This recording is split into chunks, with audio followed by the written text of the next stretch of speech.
여러분 안녕하십니까? 박용의 뉴스 라이브 문을 엽니다. 절기상 대설이지만 눈 대신 짙은 안개로 시작한 하루였습니다. 내일은 또다시 영하 7도까지 떨어지겠습니다. 뉴스 라이브 오늘은 새로운 사실이 또다시 드러난 용산구 음식물 쓰레기 감량기 짚어보도록 하겠습니다. 12월 7일 박용의 뉴스 라이브 지금부터 시작합니다. 오늘의 헤드라인입니다. 용산구 음식물 쓰레기 감량기 선정업체의 사내이사가 용산구청장과 친인척인 것으로 드러났습니다. 광운대 역세권 개발 사업이 본궤도에 오르기 위해서 월계동 시멘트 유통기지 이전이 필요하다는 의견이 제기되고 있습니다. 강남구 관광정보센터 내 한류체 험관 보강공사 과정에서 입점 피해와 위탁 운영에 대한 허점이 드러났습니다. 서울자치구의회들이 여야 의원 대립과 언론사와의 갈등 등으로 잡음이 끊이지 않고 있습니다.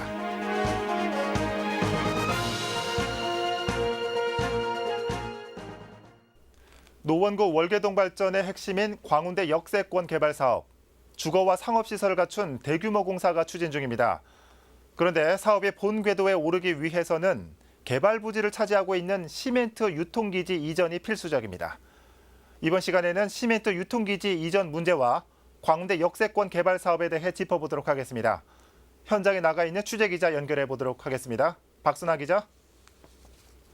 네, 저는 지금 노원구 월계동 시멘트 유통기지 앞에 나와 있습니다. 네, 박 기자 먼저 시멘트 유통기지는 어떤 곳인지 설명 좀 해주시죠. 네, 지금 저 멀리 시멘트 유통기지가 보이실 텐데요.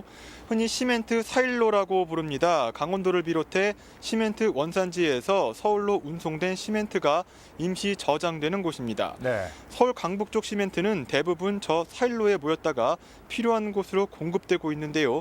그래서 저 뒤에 보이는 건물을 통칭해서 시멘트 유통기지라고 부릅니다. 그렇군요. 그런데 이 월계동 시멘트 유통기지 이전이 필요하다는 의견이 지배적인데 이유가 뭡니까? 보시다시피 시멘트 사일로가 주택가 한가운데 위치하고 있습니다. 네. 때문에 이 일대 주민들은 그동안 분진과 먼지 그리고 소음 등의 피해를 호소하면서 네. 시멘트 사일로의 이전을 지속적으로 요구해왔습니다. 여기에 광운대 역세권 개발 사업이 이전 논의에 불을 당겼습니다. 시멘트 유통기지와 물류 창고를 합치면 15만여 제곱미터인데요. 축구장 20배에 달하는 면적입니다. 그렇군요. 이 넓은 면적을 대상으로 주택과 상업 그리고 공원 등을 갖춘 주민 편의 공간을 만들겠다는 것이 예. 광운대 역세권 개발 사업의 핵심입니다. 이를 시작하기 위해선 시멘트 유통기지 이전이 필수적인데요. 때문에 지역사회를 중심으로 이전 논의가 활발히 진행되고 있습니다. 그렇군요. 그렇다면 이 시멘트 유통기지 이전 논의는 현재 어디까지 진행되고 있습니까? 네, 시멘트 유통기지 땅 주인은 코레일입니다. 예. 코레일 측 관계자 말에 따르면 지난 30년간 시멘트 업체 측과 기부 체납 형식으로 계약을 맺고 운영권을 부여했다는 이야기인데요. 그 계약 기간이 2010년도를 끝으로 종결됐습니다. 그 이후부터는 1년 단위 연장 계약을 이어왔다는 이야기인데요. 네. 하지만 현재까지 내년도 계약은 맺어지지 않았습니다. 광운대 역세권 개발 사업 논의가 활발히 진행되면서 사실상 계약 연장 불가 방침을 세운 건데요. 이에 대해 그 시멘트 업체 측은 현재까지 계약이 진행되지 않은 건 맞지만 하루아침에 시멘트 사일로를 다른 곳으로 옮길 수 있겠냐면서 코레일 측의 입과 행동을 예의주시 중이라고 밝혔습니다. 네. 자, 박 기자 끝으로 이 광운대 역세권 개발 사업 어떤 사업인지 간단히 정리 좀 해주시죠. 네, 앞서 앵커께서도 말씀하셨지만 광운대 역세권 개발 사업은 노원구 월계동의 수건 사업입니다. 네. 그간 월계동은 중랑천과 철도에 가로막혀서 지역 발전이 더디게 이뤄졌는데요. 광운대 역세권 개발 사업이 진행되면 지역 발전이 중추적으로 이뤄질 것이란 전망입니다. 하지만 지난 2012년과 14년 민간 사업자 유치에 실패한 바 있는데요. 삼수 끝에 올 10월 현대산업개발이 단독으로 사업자 입찰에 공모했습니다.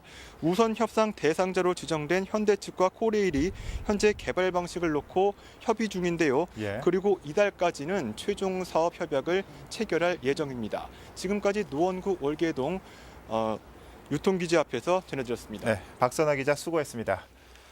이 노원구 중에서도 다소 낙후된 축에 속한 이 일대를 개발하기 위한 핵심 사업들 중에 하나인데 앞으로 변화 추이 지켜봐야겠습니다. 노원구 월계동 연결해봤습니다.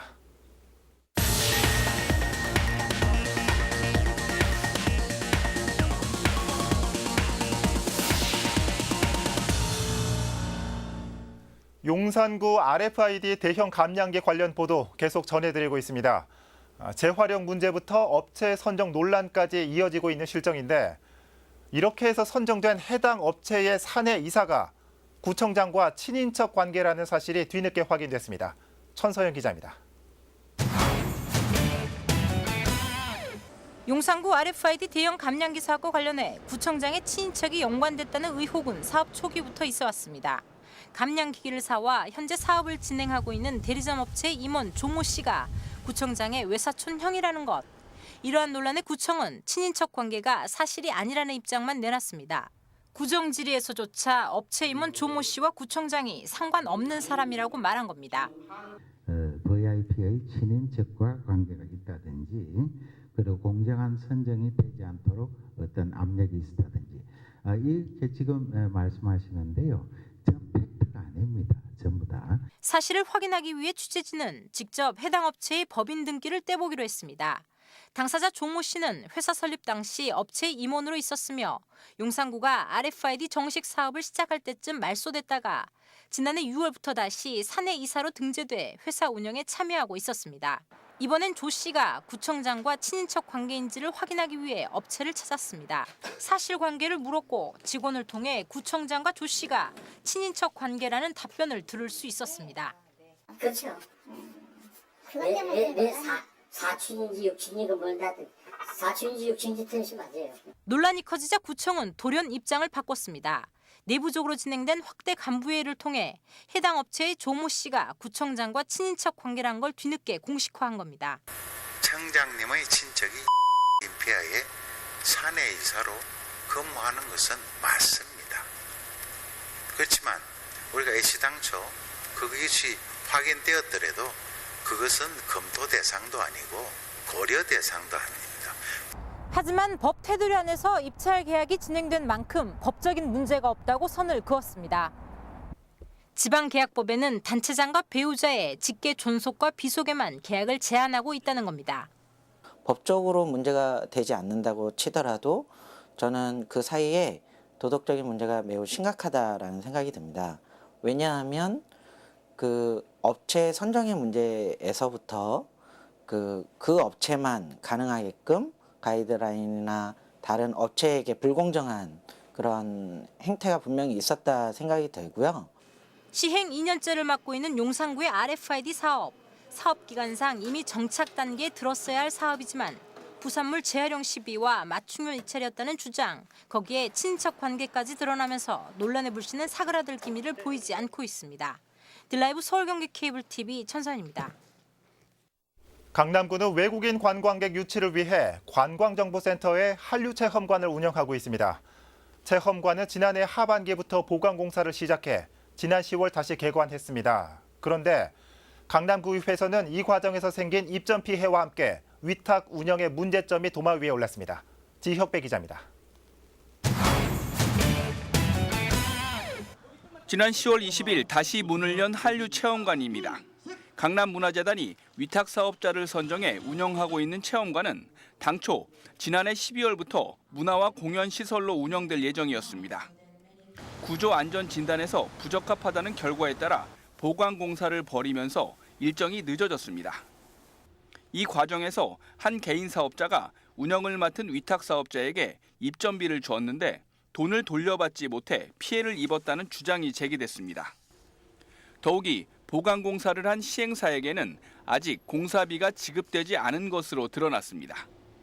지금 예산을 마련하고 시간이 많이 걸리다 보니까 지금 에서 이것을 부담하도록 되어 있다 했는데 이것은 어떻게 보면 관이민한테 부담을 떠넘기는 게 아닌가.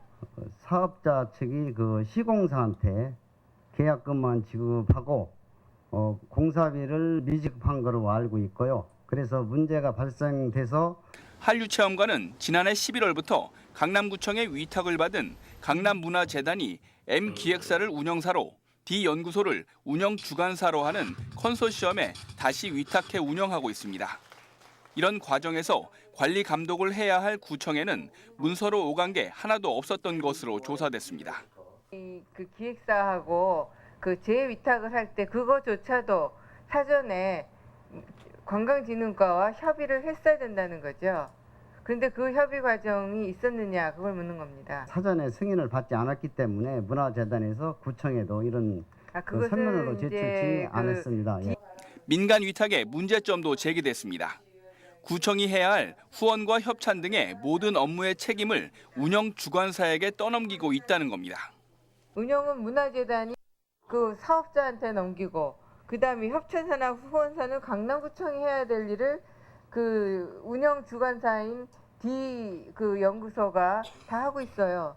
구에서 이 해야 될 내용에 대해서는 우리가 해주고 또 우리가 그 혼자 못 오는 사항에 대해서는 그 문화재단과 그 운영사로 하여금 할 수 있도록. 관리감독 소홀 문제도 나왔습니다.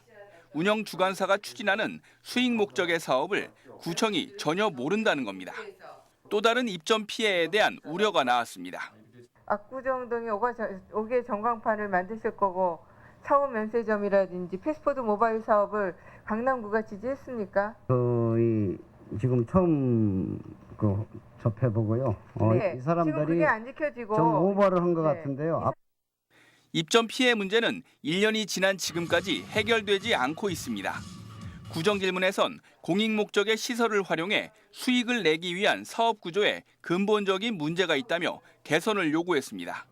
드라이브 서울 경기 케이블 TV 지역배입니다. 애초 지난달 27일에 선출될 예정이었던 광진구의회 예결위원장이 이달 5일에서야 선출됐습니다. 예결위원장 자리를 두고 여당과 야당 의원들 간의 견해차가 컸던 탓입니다. 예결위원장이 선출되긴 했지만 여당 의원들은 야당이 독단적으로 회의를 열고 선출한 거라며 반발하고 있습니다.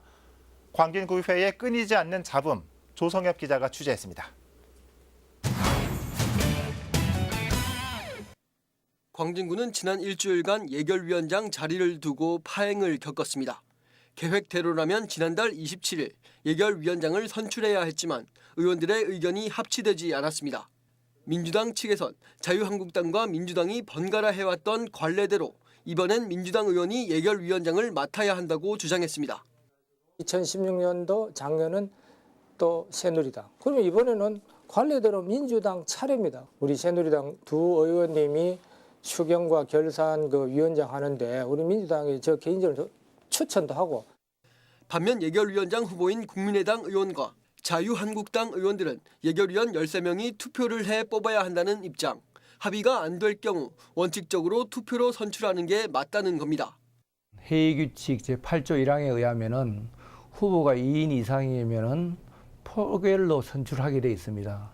그러나 상대 더불어민주당 의원들은 표결은 여태까지 없었으니까 표결이 없다. 그럼 회의규칙을 무시하는 처사입니다.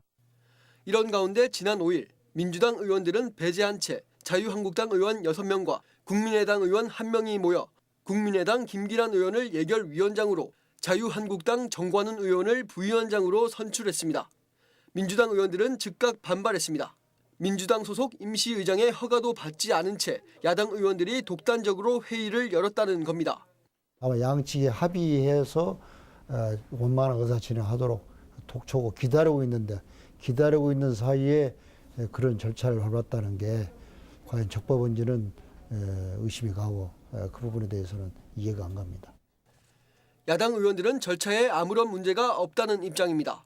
지방자치법 제54조에 따라 직무를 대행하는 의원이 정당한 사유 없이 의장단 선거회의 주재를 거부하면 출석 의원 중 다음 순위의 의원이 직무를 대행할 수 있다는 겁니다.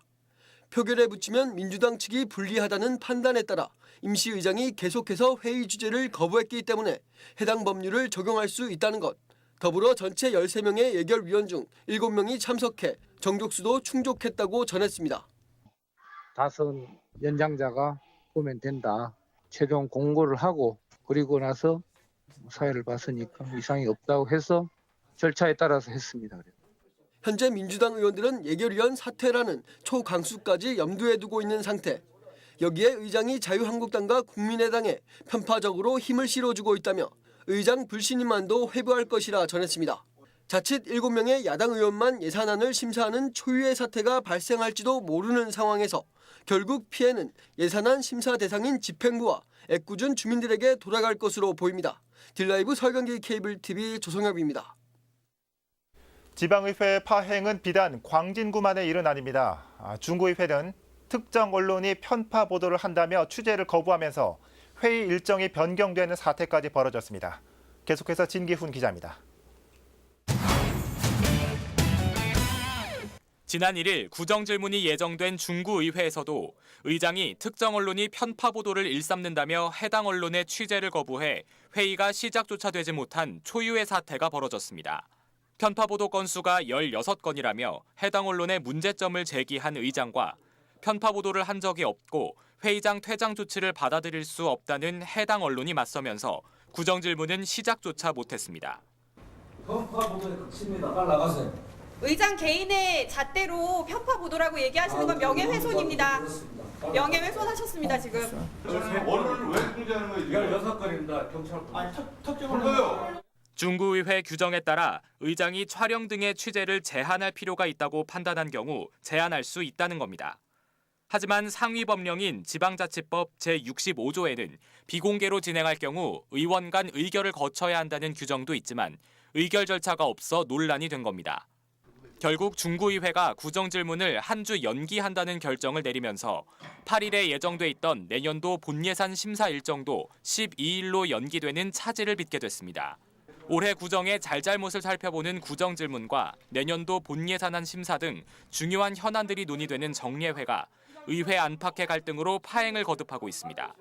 딜라이브 서울경기 케이블TV 진기훈입니다. 지난 1일 통보된 자치구별 구의원 정수안 및 자치구 의원 정수와 선거구 획정안에 대해 용산구의회가 철회 요구 결의문을 채택했습니다. 획정안에 따르면 용산구의 경우 구의원 정수가 13명에서 12명으로 1명이 줄었습니다. 구의회는 위원회의 이 같은 결정이 근시안적인 결정이라며 현행대로 13명의 구의원이 유지될 것을 요구했습니다. 결의안의 내용으로는 용산구의 경우 대규모 개발 사업으로 인해 인구 유입이 예상되며 의정 활동 권역 확대로 인해 선거 비용이 증가할 것 등이 포함되어 있습니다. 한편 획정안에 따르면 용산을 비롯해 종로와 성북구가 구의원 1명이 감원되고 송파와 강서구가 1명 증원됩니다.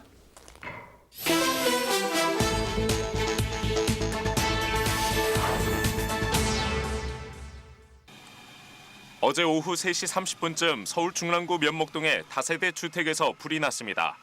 이 불로 3층에 있던 60대 변모 씨가 숨지고 같은 빌라에서 살고 있던 주민 2명이 연기를 마셔 인근 병원으로 옮겨졌습니다. 경찰과 소방당국은 정확한 화재 원인을 조사하고 있습니다. 오늘 새벽 1시쯤 서울 송파구 방이동의 한 빌라에서 불이 나 주민 13명이 대피하는 소동이 벌어졌습니다. 다친 사람은 없었지만 이 불로 가재 도구와 빌라 4층 일부가 불에 타 130만 원의 재산 피해가 발생했습니다. 소방당국은 신고자와 주민을 상대로 정확한 화재 원인을 조사하고 있습니다. 어제 새벽 4시 30분쯤 서울 노원구 상계동의 한 음식점에서 원인을 알 수 없는 화재가 발생했습니다. 이 불로 음식점 건물과 안에 있던 집기류 등이 불에 타 550만 원 상당의 재산 피해가 발생했습니다. 경찰과 소방당국은 음식점 주인과 목격자를 상대로 정확한 화재 원인을 조사하고 있습니다. 뉴스라이브 사건 사고였습니다.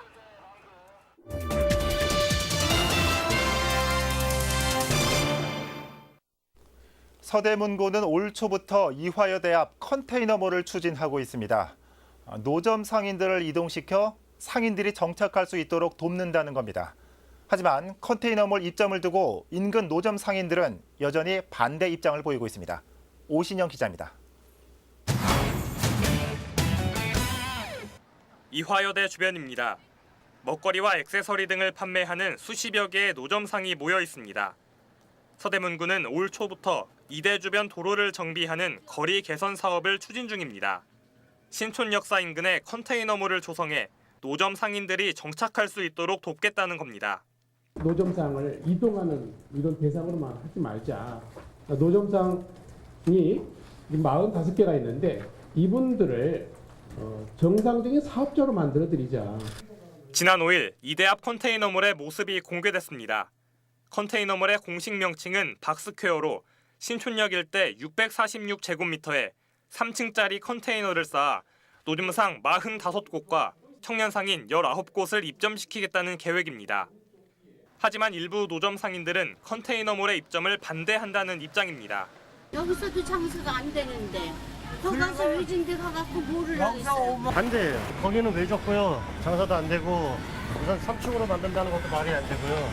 현재 노점 상인 45곳 중 20여 곳만이 컨테이너몰 조성에 찬성 입장을 보이는 상황. 서대문구는 컨테이너몰 입점에는 강제성이 없는 만큼 간담회 등을 마련해 노점 상인들을 설득하겠다는 방침입니다. 딜라이브 서울 경기 케이블 TV 오신영입니다. 강남구의회는 지난 5일 복지도시위원장에 이관수 의원을 선출했습니다.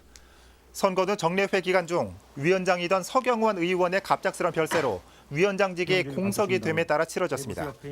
이 의원은 보궐선거에서 재적의원 20명 가운데 11표를 얻어 당선됐습니다. 이 의원은 58만 강남구민을 위해 화합과 소통으로 복지강남을 만들어 나가는 데 최선을 다하겠다며 포부를 밝혔습니다.